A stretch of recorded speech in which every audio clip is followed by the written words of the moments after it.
Hey guys, so today I want to talk with you about one important thing and why it's so important to push life, because I find this quite a big problem for some people, and not only like they're not ready or something, it's more like a psychological thing, okay? So I want to tell you a story, like why it's so important, why you don't need to wait for the perfect moment because perfect moment is never happening, and I'll tell you a story about one of guys we help, and I'm not trying to make fun or anything, it's just the case study for you. I'll try to do this story as entertaining as possible, but it's just a case study for you why so many people never do that business, like that's not a business that fails. They fail. So let's talk about this guy and just let's make it, you know, let's say he decided to sell napkins, okay? It's actually not this, it's not a real product what he decided to sell, but it's not far away, like something similar. So I just want to illustrate. So let's call it a napkins, okay? So this guy decided that napkins is a good product. He maybe did some research and everything, and he decided to do that kind of business, like e-commerce, okay? What do you think the first thing he did? Of course, he filled his garage from bottom to the top with stock, not just few boxes. He spent $50,000 for that stock, okay? Uh, Not bad. I don't know. Like if he has money to burn, that's cool. Maybe that's a good idea. So what do you think he do next? Like does he goes to the he attacks his prime number one thing he needs to do to make a sales? Maybe he do door to door or put it on Amazon and like just really push it live, push that business live. Not true. It's not live yet. He spent like almost 2 months while everything was shipped and everything, and he it's not his first idea to start selling it. His like second idea after he has his stock is building a website, building a perfect shop, like not any shop like in Shopify or just putting it on Amazon. He really thinks about that website, and he spent bunch of the time, and he hired some guy to build that awesome beautiful website.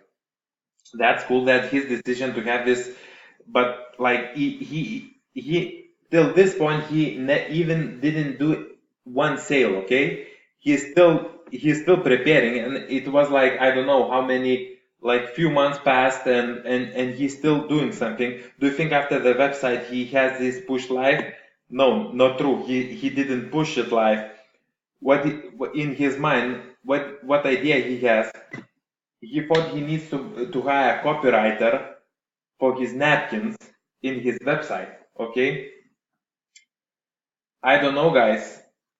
Maybe it's a way to do that, but for me it looks like, and it's a common thing. Okay, when someone is not sure, he doesn't want to do that main thing because whatever you do, you just have to do one thing. For example, in business, in this kind of business, you have to do sales, right?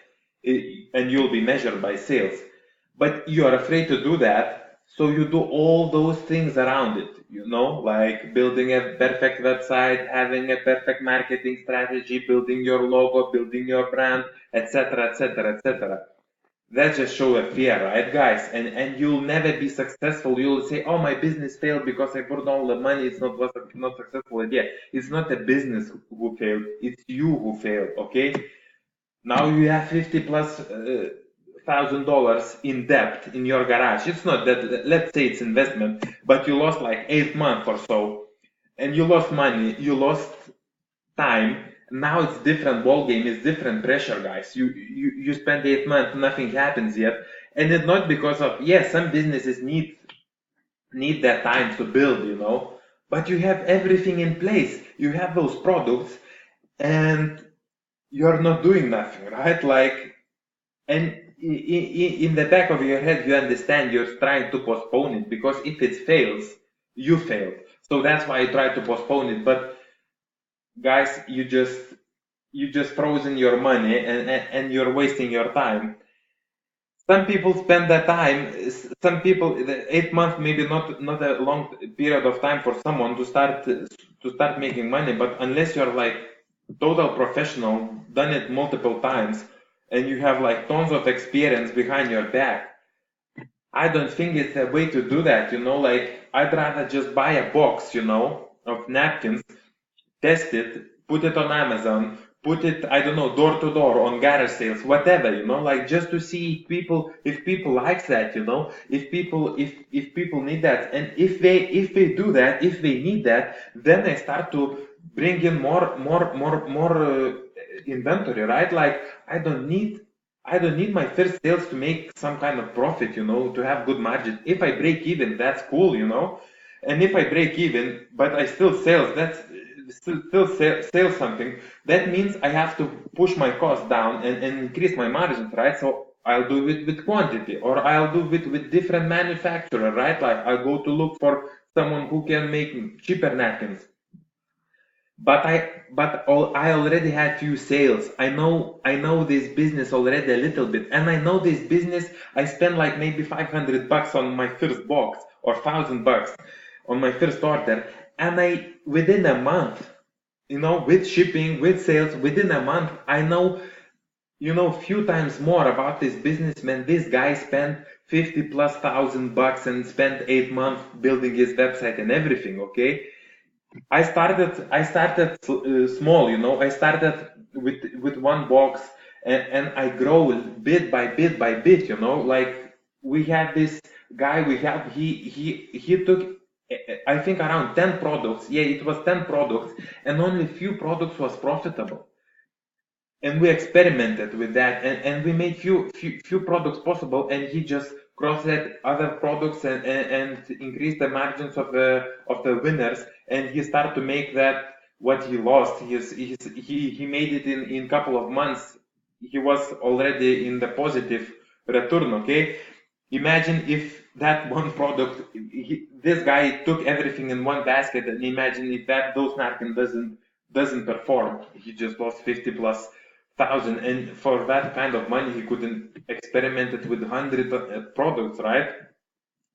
So, it's up to you to decide, but I think as fast as you can, if you push that button, if you overcome that fear of publishing it or pushing it live, the better it is. You can get that information, okay? Because most of the guys, they're afraid to fail, and I would say never be afraid to fail. Try to fail as fast as possible, because after that you have a data, you can readjust, you can adapt, and then you can win. Okay, failure is secret ingredient of success, because if it gives you data. If I do my first product, if I do my first video, if I do whatever first time, it's unlikely that I'll be successful. Even Michael Jordan was not born Michael Jordan. He was training and building that craft and working hard. So those fails, or those little things, gives you that data, and if you invest small, let's say $100, and attacking that main thing you need to do, which is sales in this thing, and you attack it, and you don't worry about anything else. Yeah, you can hire a copywriter, or you can build your website more beautiful. But after a while, I start making sales. How to increase those results? Okay, I have to write a copy. I have to write beautiful email sequences. But I already in the business. I don't spend like 6 or 8 months and bunch of money to be in the business. I'm already in there. I am already in that zone. Fighting and trying to do something. So guys, don't be that guy. Don't be that guy who never pushes live, who tries something and he just close to the finish line and he never crossed that line. Push it live. I'm not saying go unprepared, but whenever you feel it might be already a good time, but maybe you have to do something else. There's no maybe, just push it, and you'll adjust and you'll fix it later. Trust me on this, guys. Hope this helps, and good luck with your business.